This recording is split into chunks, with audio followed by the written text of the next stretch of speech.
ভারতের কেন্দ্রীয় স্বরাষ্ট্রমন্ত্রী রাজনাথ সিংকে সাধারণত এতটা আবেগতাড়িত হতে দেখা যায় না।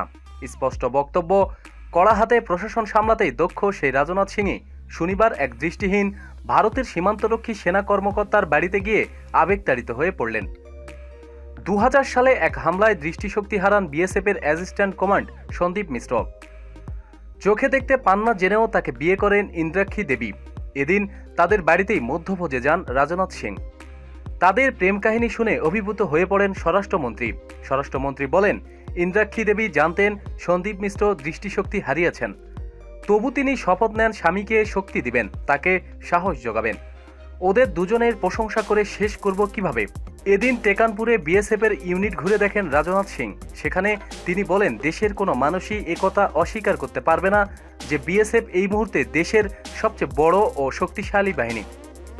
জল, স্থল ও আকাশে 3 জায়গাতেই সক্রিয় ভূমিকা পালন করে আসছে বিএসএফ। অনেকেই বিএসএফকে ফার্স্ট লাইন অফ ডিফেন্স বলে, কিন্তু আমি বলি বিএসএফ হলো ফার্স্ট ওয়াল অফ ডিফেন্স। প্রতিদিন সব খবরাখবরের জন্য সাথেই থাকুন এবং সাবস্ক্রাইব করুন। ধন্যবাদ।